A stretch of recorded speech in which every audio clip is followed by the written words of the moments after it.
दो वक्त की रोटी सबको मिलेगी, कोई भी भूखा नहीं रहेगा। नमस्कार, आप देख रहे हैं न्यूज नेटवर्क टुडे। मैं जीशान जावेद आपके साथ।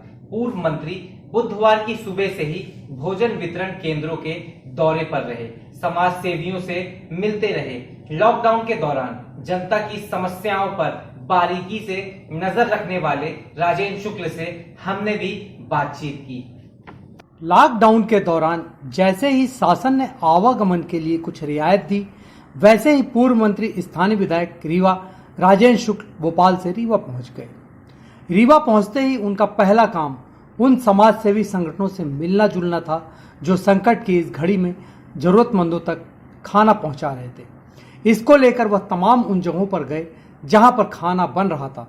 राजेंद्र शुक्ल ने पत्रकारों से बातचीत करते हुए कहा, रीवा आस्था की नगरी है।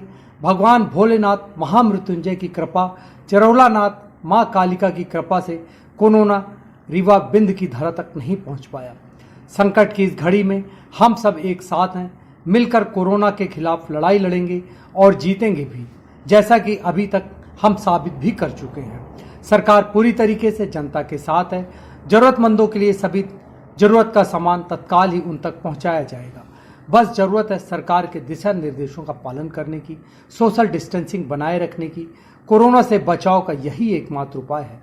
आइए आपको सुनाते हैं राजेंद्र शुक्ल ने और क्या कुछ कहा। लॉकडाउन में जैसे ही ढील मिली, वैसे ही भोपाल से रीवा आए।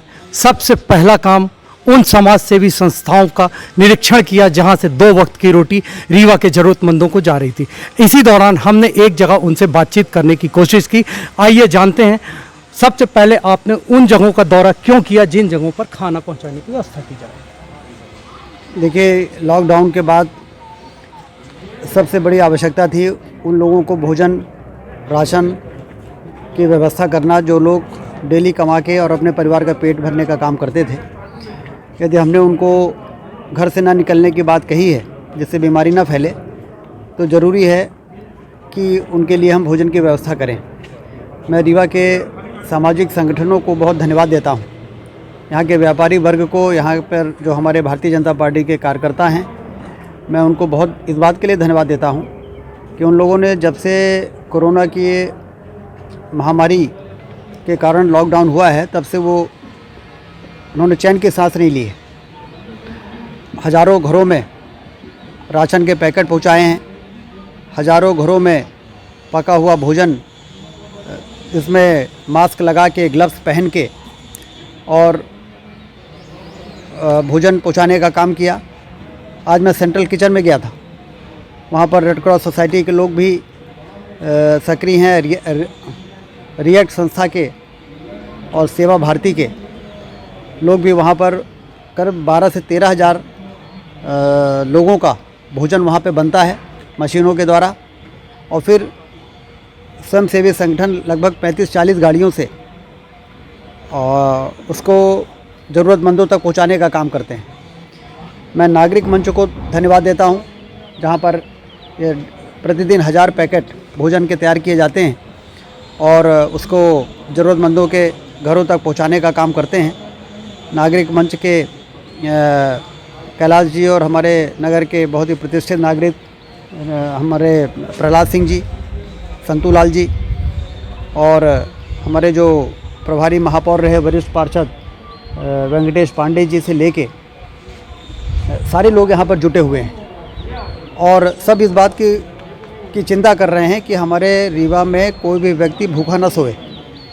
तो इसलिए मेरा ये धर्म बनता है कि रीवा आने के बाद मैंने सबसे पहले सेंट्रल किचन में गया, फिर माता का दरबार में गए, विंध्य व्यापारी महासंघ जहां राशन के पैकेट दे रहे हैं लोग भी, वहां पर करीब 12 से 13 हज़ार लोगों का भोजन वहां पे बनता है मशीनों के द्वारा।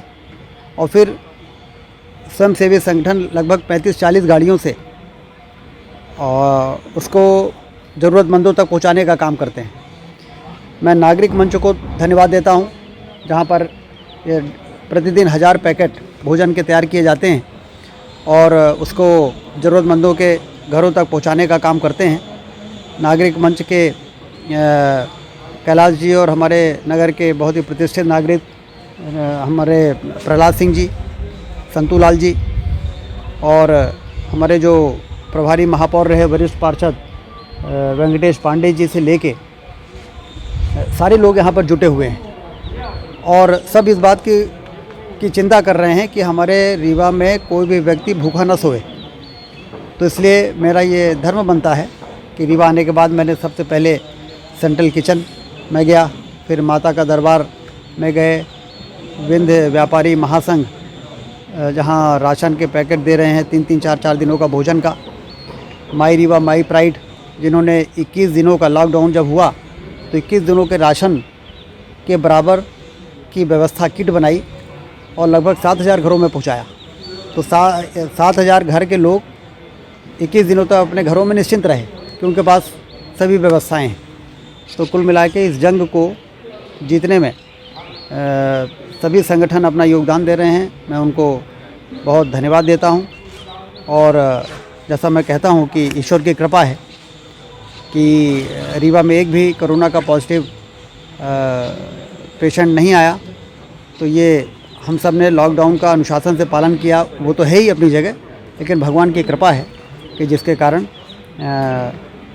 यहाँ पर कोरोना की महामारी नहीं प्रवेश कर पाई है। अब जो बचे हुए दिन हैं उसमें हमें निश्चिंत नहीं होना है और अनुशासन के साथ अपने आप को अपने घरों तक कैद रख के और चिंता न करें। जिन लोगों को आवश्यकता है होम डिलीवरी के माध्यम से किराना भी पहुंचाया जा रहा है। सब्जियों का भी 5 जगह मार्केट लगा दिया गया है जिससे कि एक ही जगह सारे लोग सब्जी लेने के लिए इकट्ठे ना हों। हरी सब्जियां और होम डिलीवरी की ऐसी पुख्ता व्यवस्था की गई है कि लोग अपने घर से ही ऑर्डर करें और चीज़ें उनके घर तक पहुंच जाएंगी। लेकिन हमें अभी 3 मई तक, जैसा कि हमारे प्रधानमंत्री जी ने लॉकडाउन घोषित किया है, अभी लापरवाह नहीं होना है क्योंकि दुनिया के उन देशों का हाल हम देख रहे हैं। तो हम कल्पना कर सकते हैं कि 50-50 हज़ार लोग की मौत हो गई अमेरिका जैसे देश में, 15-15, 20-20 हज़ार लोगों की मौत हो गई फ्रांस में, स्पेन में, इटली में। तो इसलिए हमें जो अनुशासन का पालन पिछले 25 दिनों से हम कर रहे हैं उस अनुशासन का पालन आने वाले दिनों में हमको करना है जिससे पूर्ण विजय इस कोरोना महामारी पर हम लोग प्राप्त कर सकें। ये थे हमारे साथ पूर्व मंत्री राजेंद्र शुक्ल, जिनका साफ तौर से कहना था लॉकडाउन के दौरान आपने जिस तरीके से अपना संयम का परिचय दिया, आगे भी इसी तरीके से आप परिचय दीजिए। लगातार आप अपना काम करिए, हम अपना काम करेंगे, शासन अपना काम करेगा। किसी भी तरीके से आपको जो जरूरत होगी उसको आप तक घर तक पहुंचाया जाएगा। न्यूज़ नेटवर्क टुडे के लिए मैं जावेद अंसारी, समीम सौदागर के साथ। घर पर रहना है, कोरोना को भगाना है, सरकार के दिशा निर्देशों का पालन करना है। आप भी अपना बहुत बहुत ख्याल रखिए। अपने मेजबान को दीजिए इजाजत। नमस्कार।